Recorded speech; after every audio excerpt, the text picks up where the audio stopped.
Hi, this is Joe. And this is Josh.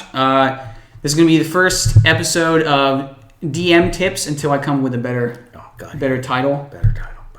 This is episode 1 or episode 0, I guess, until we kind of get it moving on. But is this an exclusive? Like you basically have to pre-order? Pre-order the comic books are always 0. Pre-orders. Yeah, so this is going to be like this is episode 0, I'll say. Until we kind of get into, words are failing me, so this is why it's going to be episode 0. Kind of get into the groove of things. Oh, this is going great. So essentially, the first episode 0, fuck you continuity people that say this is his first, in episode 0, you can argue with me. But anyway, first episode is going to be about how you start your campaign.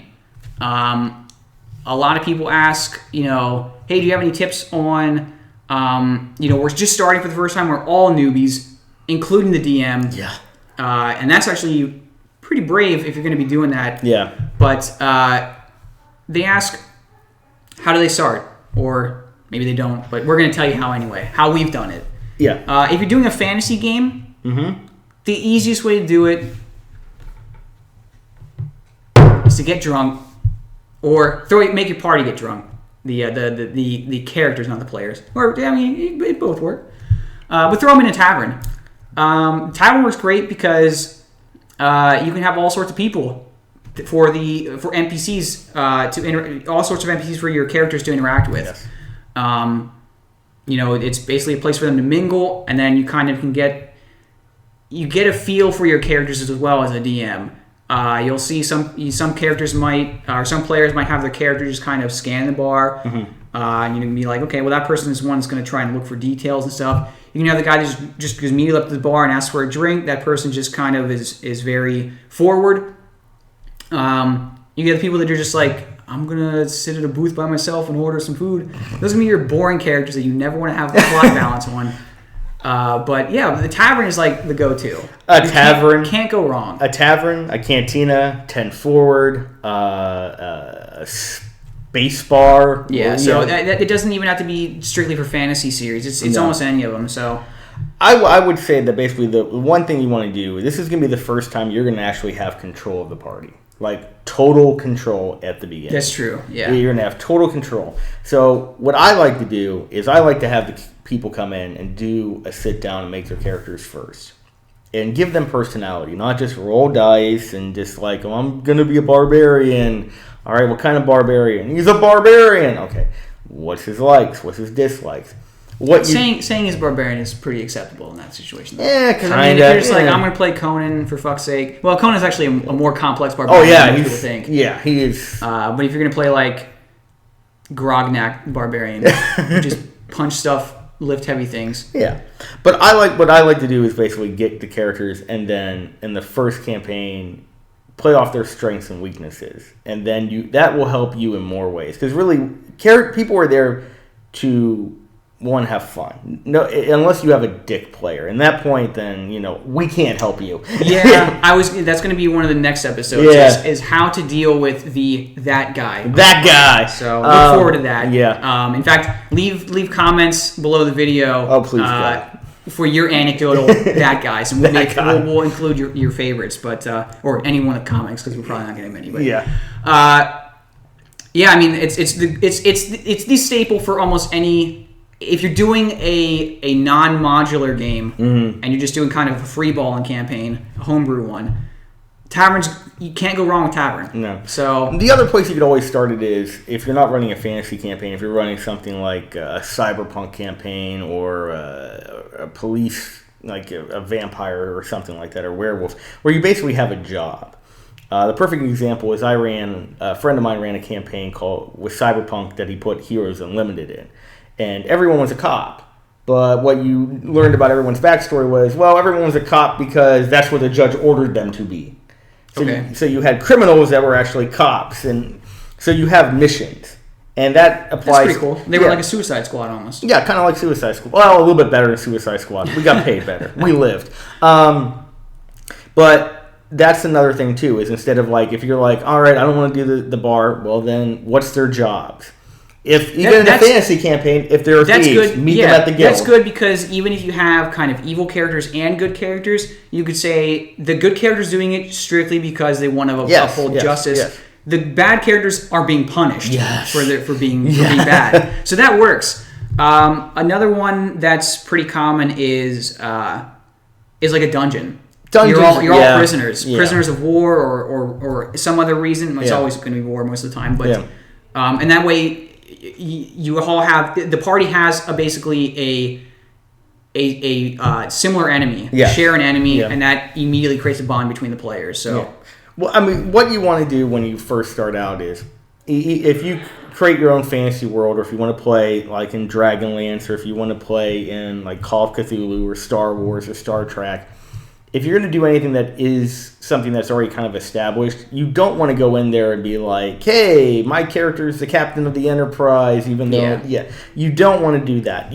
There are plenty of books that have all the stats. There are opportunities for that, but this DM tip is strictly for like the homebrew stuff. Yeah, for the homebrew stuff. And again, as a homebrew thing, if you don't, like you said, normally your first night when you run a campaign is just strictly rolling characters. Yeah, because kind of establishing why they're in the game. But I think that's one of the biggest things is because the party can basically be on all spectrums. You want to find a way for them to actually have a reason to be together. Yes. Because if you have like a paladin in the party and you have an assassin in the party and they just hate each other, you have to find a reason for them to actually continue to be in the party. Otherwise, there's nothing wrong with in-character bickering amongst themselves. In fact, when we've played in games together, the in-character bickering was probably the best part. My favorite characters are characters that are either have bickered. My favorite D&D campaign started with me bickering with my then roommate because I played a racist bard.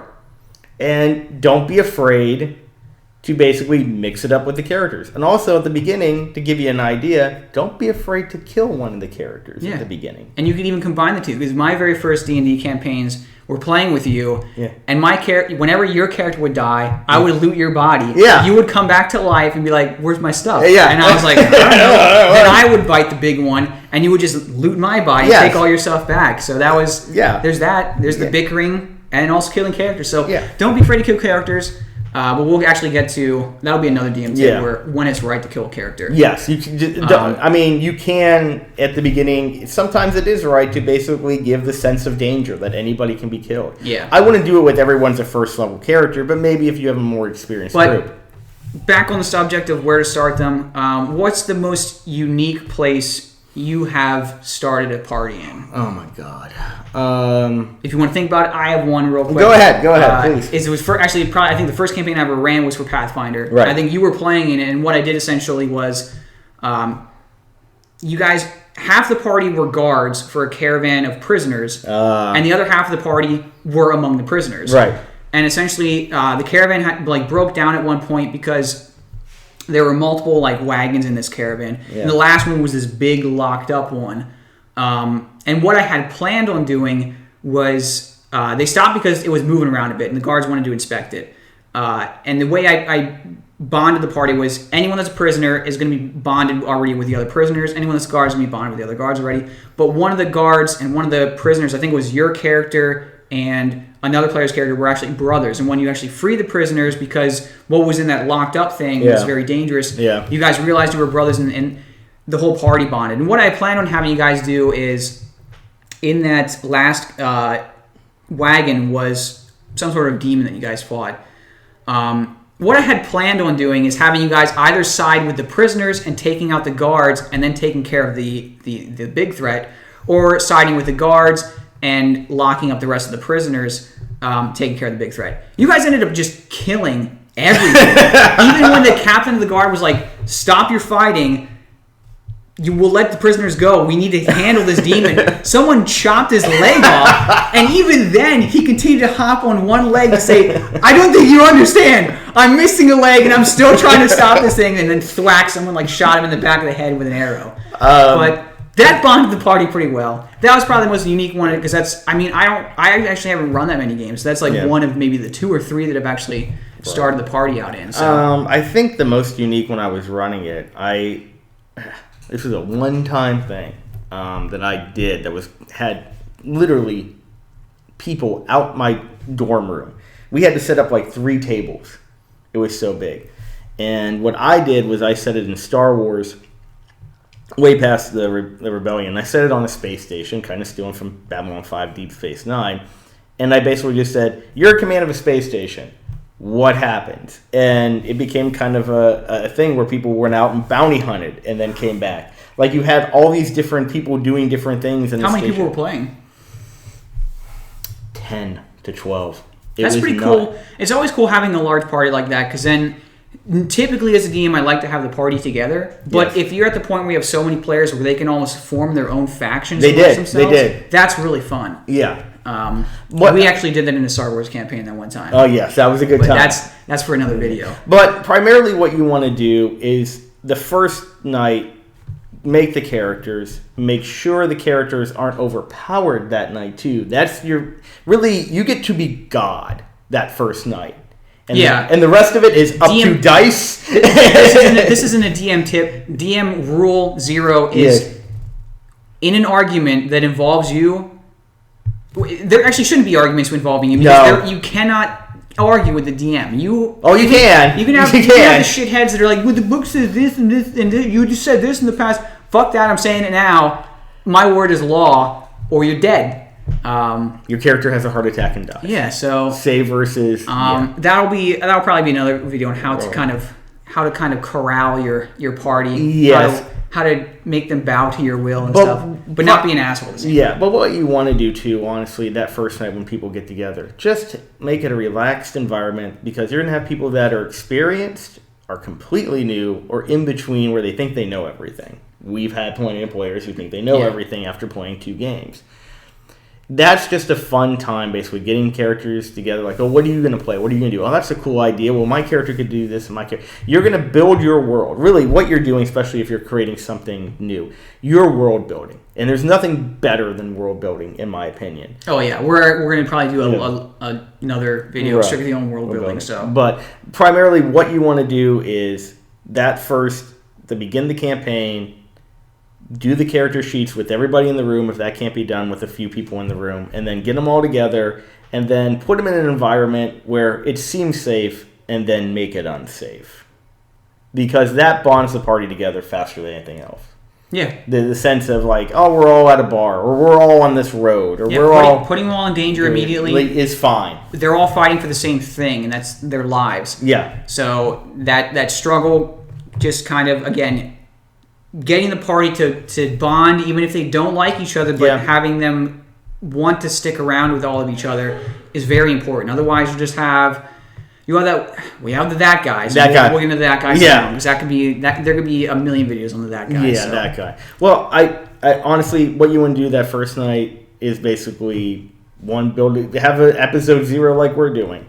Make the characters, make that your first kind of unofficial night, then bring them together, bar, tavern, whatever, cantina, whatever you want to do. But try to have fun with it. Don't go into a campaign where basically like, well, I want to tell my story. Know where your end is too. That's probably the biggest thing. That first, when you're telling the story, have an idea where you want that end to be. Because if you don't have an end, you're going to be at this for how many times have we been at this forever and it gets boring in year 2? A lot. Have an end point. And then shift GMs. Or put in the same world, different characters. Just have everybody roll up. Your middle is going to be the best part because that's when the characters, it's going to be up to the players and the dice, really, you're leaving it up to somewhat fate to be the middle part. Know your beginning. Have an idea where your middle is, but definitely know where you want to end it. And if it's not the ending you want, it might be a better ending. Yeah. It might be a better ending for you. Yeah, don't be afraid to, since it's the first night, don't be afraid to kind of lighten the reins a bit. You basically want to just put the players in an environment, just provide a setting, let them kind of do their thing, have an idea of where you want to take it, but sort of let them push it in a direction they want to take it in.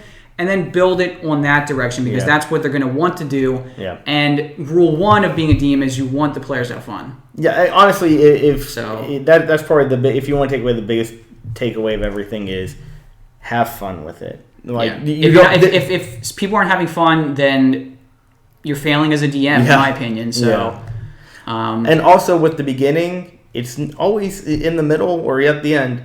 Go back to that beginning point. It's kind of a nostalgic. Oh, look how far we've come, or look who we've lost, or look who we've gained. It's a good idea to have a beginning and let the middle be whatever the middle is going to be, and then the middle doesn't matter. I mean, again, this video is just for starting out. But just have an idea. When in doubt, just throw them in a bar. Yeah, when in doubt, just throw them in a cantina, bar. If you don't want to watch this whole video, throw them in a bar. Player's tip. Yeah. So that's episode 0 of DM Tips. Let us know what you think in the comments and whatever's. Yeah. Bye. I'm Josh. I'm Joe. Bye. See ya. We need a better fucking ending. Well, this is episode 0. Well, I understand it's fucking episode 0, but this is going to be the ending. This is better than the one we just gave. Me shoving this bottle into your ass. That's for another video.